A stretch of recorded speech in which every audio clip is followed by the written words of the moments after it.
Let me put it another way. Have you ever gone to a protest, a public protest, while you're a sitting judge? Senator Kennedy, the article that you are referring to Have you ever gone written... to a protest while you're a sitting judge? You wrote while you were a sitting judge. Don't you think that was impermissible? Will you recuse? Let's get an answer to that. Senator, your time is expired. Will you recuse? I did not take a position as to those issues that you have raised. You took a position on all of these things, and your position is insane, totally insane. I will absolutely not vote for you. There's not a world in which I could support you. I can't believe Hello, you have everyone. Welcome back.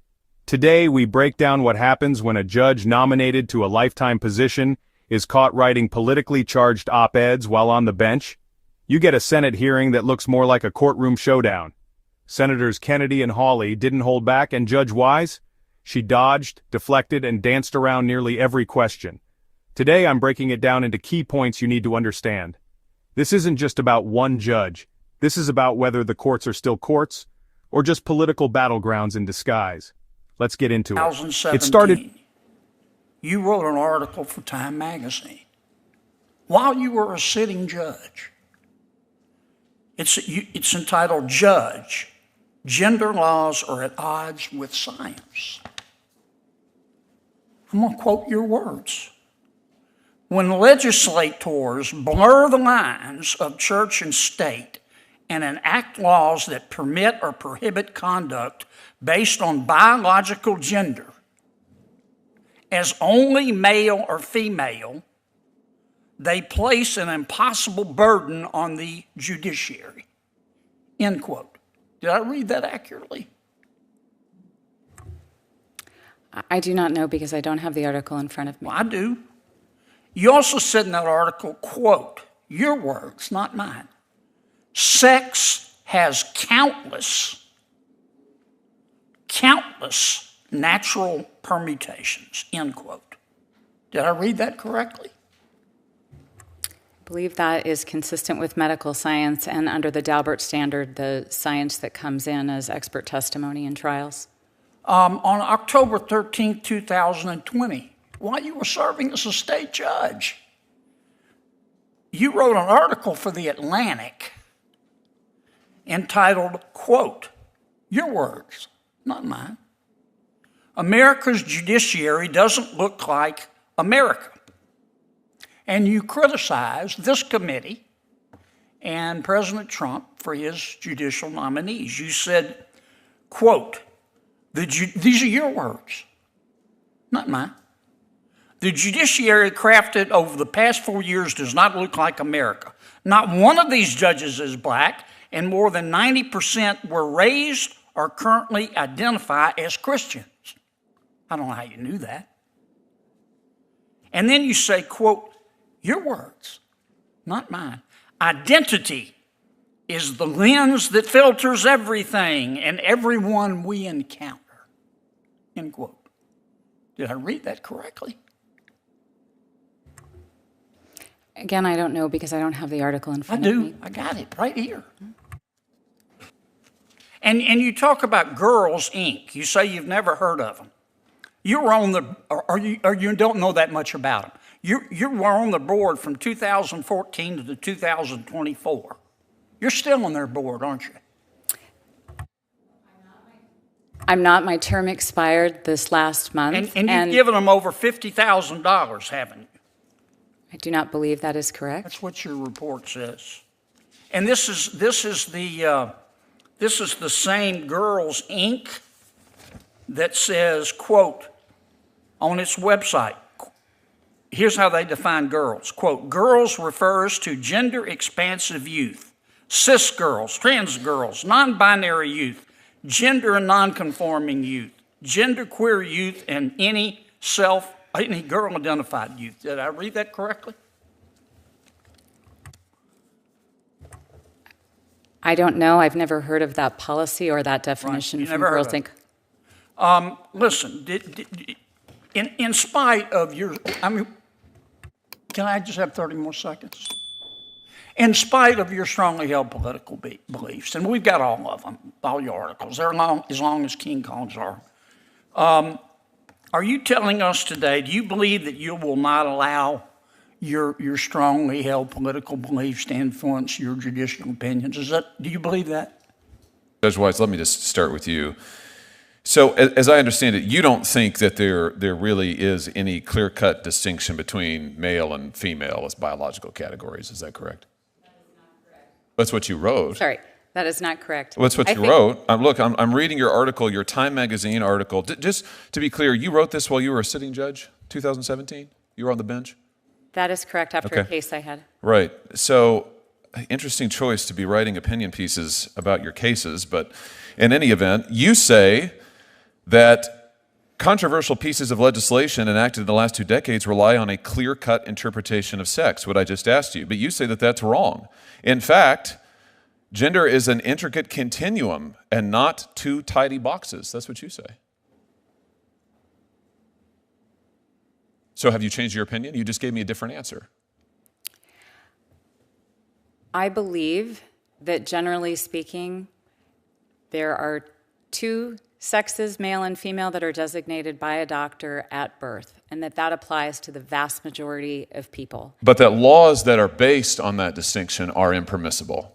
That's what you say in this article. Is that correct? That's still your view?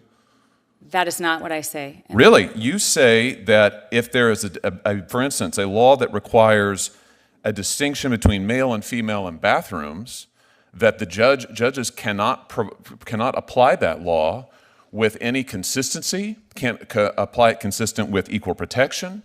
There are no, what is it? It's virtually impossible for judges to consistently apply a law that permits or prohibits conduct based on whether someone is a man or a woman. So all bathroom laws that require biological sex, that designate bathrooms based on biological sex, are impermissible? That is not the position that I took in the article. That's what it says. It's impossible for judges to consistently apply a law that permits or prohibits conduct based on whether someone is a man or a woman. And you specifically cite bathroom laws as an example of this. In fact, you criticize the then Trump administration's designation of gender-based bathrooms. Right? Sounds like you made up your mind on a lot of things, but I just want to get clear on this because this is an important issue, certainly to people in my state. It's a very you important think issue. you think that bathroom designation, same with locker rooms, I guess, girls' locker rooms impermissible. Biological men have to be permitted into girls' locker rooms. That is absolutely not what I said in my That is article. absolutely the import and the takeaway of your piece. You suggest at least 3 different constitutional problems with any gender-based laws, including specifically bathroom laws. You write about it. Equal protection violation, due process, void for vagueness. I was making a list as I was reading through. You say that our biological variability means that a 2-bathroom, even 2-sex-based approach is inadequate. Judges cannot apply it. So if Title IX is interpreted to protect women's sports, biological women playing sports with other biological women, it's unconstitutional? Senator, That's a yes or no. I was referring to the 5 babies born a day that doctors have challenges. No, you wrote an article that is extremely broad that pronounces on a range of issues and pronounces quite definitively. What's this comment at the end of your article about the fact that judges must see the world through a secular lens, and when legislators blur the lines of church and state to enact laws that permit or prohibit conduct based on biological gender as only male or female, they place an impossible burden on the judiciary? What's that mean? That distinctions between male and female are a violation of church and state? Judges have to be able to administer these laws if the direction, and I have to tell you, I work really hard to get it right, to do exactly what Congress tells me to do and the legislature tells me to do. And as a result, if a doctor finds it difficult to identify at the moment of birth for certain children. Is a law that distinguishes between male and female a violation of church and state? You say when legislators blur the lines of church and state and enact laws that permit or prohibit conduct based on biological gender as only male and female, they place an impossible burden on the judiciary. So this is a First Amendment violation? If what you are telling judges is that in order I'm to not make- telling you anything. I'm reading you your comments, and I am asking you if you are still committed to these, and it sounds like you are. I have to tell you, I think these positions are insane. I think the idea that laws based on the distinction between male and female are a violation of church and state is insane. Totally insane. I think the idea that laws that would say women's locker rooms are protected from biological men, that those are impermissible, that's insane. But that's what you say in this article. You're going to have to recuse yourself in a lot of cases, aren't you? Will you recuse in every case involving biological sex if you are confirmed? Senator, respectfully, that is not what the article says. You have pronounced on all of these issues. Will you recuse yourself in any case involving Title IX, biological sex, challenges to locker rooms, girls' sports, bathroom bills? All of those things are covered in this article that you wrote while you were a sitting judge. Don't you think that was impermissible? Will you recuse? Let's get an answer to that. Senator, your time is expired. Will you At the heart of this firestorm is one issue: gender-based laws. Judge Wise wrote that it's nearly impossible for judges to apply laws that define gender strictly as male or female, especially in areas like bathrooms, locker rooms, and sports. Now think about what that means. If it's impossible to apply laws based on biological sex, then any such law becomes a constitutional problem. Equal protection, due process, void for vagueness. Senator Hawley laid it out. If judges can't enforce those laws, then girls' locker rooms, women's sports, and bathroom protections are all on the line. And Wise? She said that's not what she meant, but she wrote it, plain as day.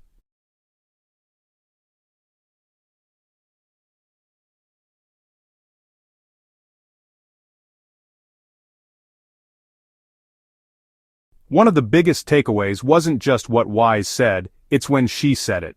Writing op-eds as a sitting judge raises serious ethical concerns. The judiciary is supposed to be neutral, above politics, focused on law, not ideology. But if you're publicly criticizing presidents, committees, and laws while wearing the robe, how can anyone believe you'll be impartial when it counts? This isn't just about bathrooms, it's about whether judges are interpreting law or writing it, whether they're umpires or activists. And if we don't call it out now, we'll see more of it later.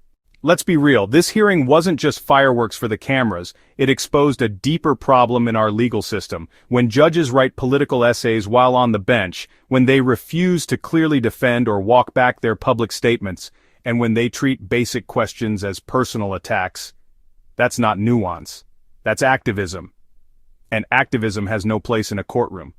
If we want to protect common sense, and the Constitution, we've got to stop pretending judges are above scrutiny. Subscribe if you're tired of the games, like if you believe in blind justice. And share this video with someone who still thinks the courts are neutral. Because what happens in that hearing room? It affects what happens in every other room in America. Until next time, stay sharp, stay free, and keep thinking for yourself.